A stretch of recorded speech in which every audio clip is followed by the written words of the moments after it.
All right, Alex, thank you. Average Americans are bracing for higher prices on just about everything after President Trump signed an executive order over the weekend imposing tariffs on imports from our nation's allies. Canada and Mexico are now planning their own tariffs in retaliation. Naomi Ruckham has the fallout, along with other major moves by the new administration, including the possible shutdown of a major U.S. agency.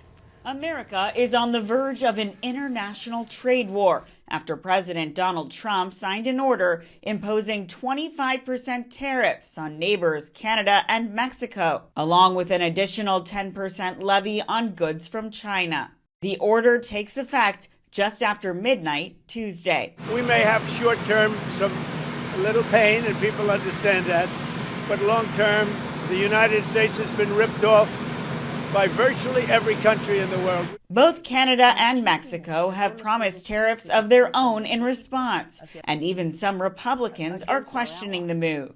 It will drive the cost of everything up. I mean, why would you want to get in a fight with your allies over this? The tariffs, just one of multiple monumental moves coming out of the new administration over the weekend. In a conversation on X overnight, leader of the new Department of Government Efficiency, Elon Musk, spoke on the future of the U.S. Agency for International Development, which may move under State Department leadership. Which we're in the process of doing, shutting down USAID. CBS News has learned at least 2 top USAID security officials have been placed on leave after denying DOJ personnel access to classified materials. Also this week, President Trump is set to meet with Israeli Prime Minister Benjamin Netanyahu in the president's first meeting with a foreign leader since returning to office, and the two are expected to discuss victory over Hamas.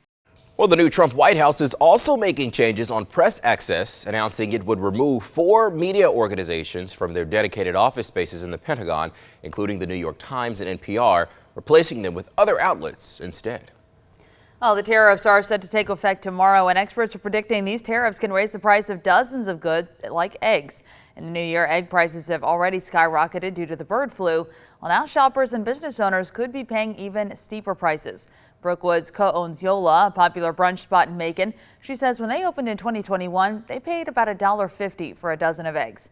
Now they're paying closer to $6. Woods says they go through about 300 eggs a week, and despite the worsening issue, Yola has not had to raise their prices.